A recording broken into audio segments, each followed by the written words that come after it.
Hi, it's Clara here, and I am here to, in absence of a meeting, answer a couple of questions for you so that we can actually discuss them further while being all on the same page. So, you had questions about the download function. So all of these images in the archive portfolio are in fact downloadable. So what happens is when you click on this image so that you can look at it as you requested, up here, if you can see, let me scroll up. Hang on. All right. So up here in the upper right-hand corner is an X where you will X out. And if you look down in the bottom right-hand corner, you will see right now two arrows. I think I can make them black. Right now they're white. They only appear on hover. So if you see that my mouse is not, here's my mouse on the image right here. I'm taking the mouse away.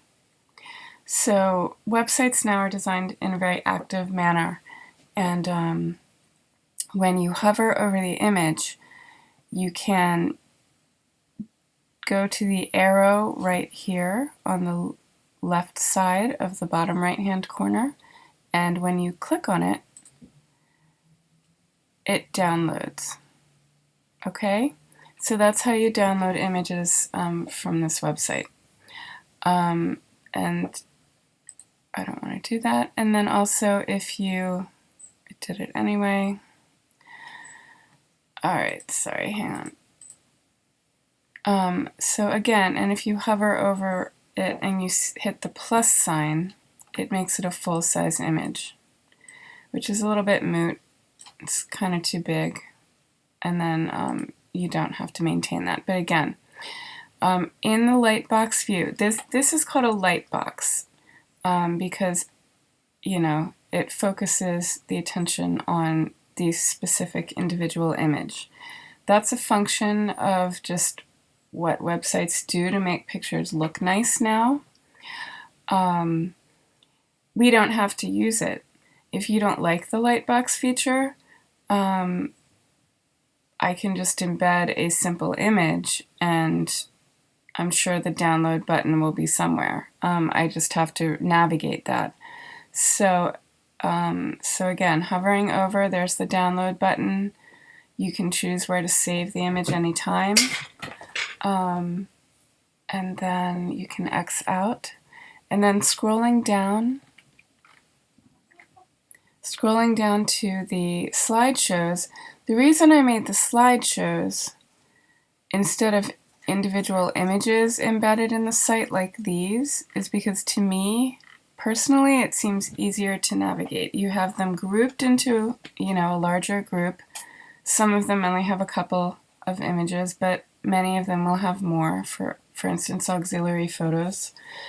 And when you click on the gallery, again, if you're not hovering over the image, there's no download button. Okay, the download button is going to be the same. It will again be in the bottom right-hand corner. It's this arrow here. So, in fact, each and every image is in fact downloadable. I thought I had made that pretty clear, but because it keeps becoming a question, I just wanted to show you guys clearly. So here it is. And also, I just need to answer the question of why can't there be alt text over these tooltips here? And that's really because it doesn't actually seem to be possible. I mean, I could spend a lot of time looking for a fancy plugin that will cost a lot of money and might do that. It actually might not exist. You know, even in issues of accessibility, I'm not even sure you can put alt text on a tooltip. Tooltips are sort of like the glitter. Like, I don't know, how do I explain this? If you have a cake, you've got the cake, you've got the icing. Tooltips are like sugar sprinkles on the icing. It's just a little bit of a nice thing to like help smooth the functionality of the website. I mean, you can play the slideshow if you want to, and it'll go automatically, or you can stop it and you can just use the arrows. So in terms of having this notated, I think I can just type up some directions and put it on a page. So I'm going to do that and give you an example and see how you feel about it. All right. And I think the other question was about the TIFFs.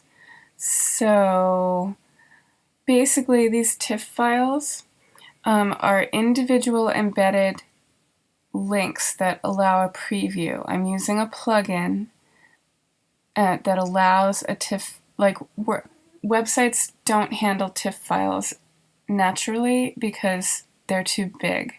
So these TIFF files are not living in the website. They're hosted outside. And in order to make them display, I had to use a nice plugin that allows me to do this. So the reason the TIFF files are smaller is so that they don't take up so much room.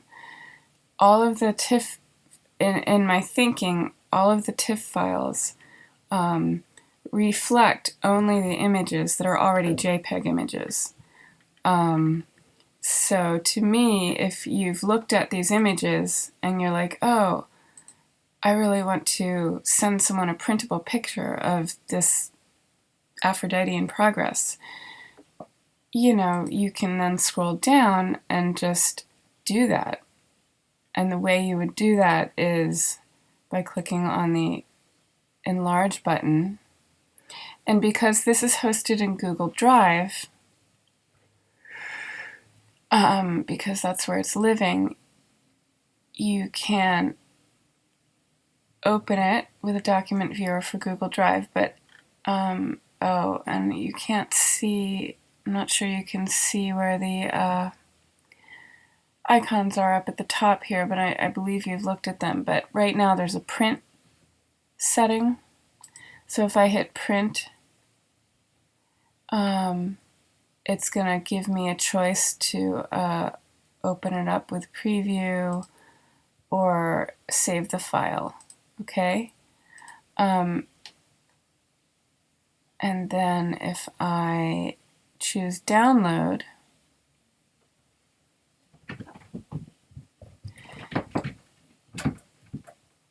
it is going to ask me if I want to save it to my Google Drive. But,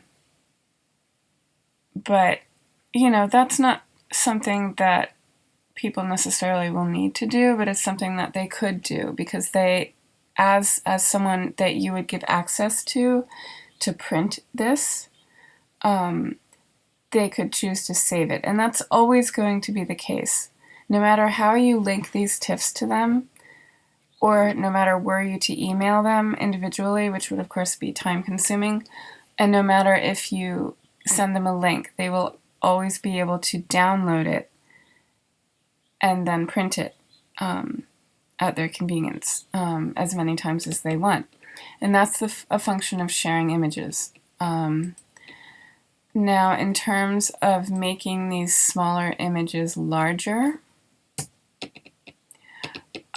sure, we can make them bigger. It's not a problem. The reason I made them small is because you've already, if you're going through this page and you're seeing the JPEGs, you really are only going to use the TIFF files for printing. So again, I kind of based it on people have already viewed the image, they've decided that they really like this Aphrodite image, and they're going to want to print a better copy. Therefore, they can scroll down to the TIFFs, open the one they want, and then if they hit print, it's going to open it up.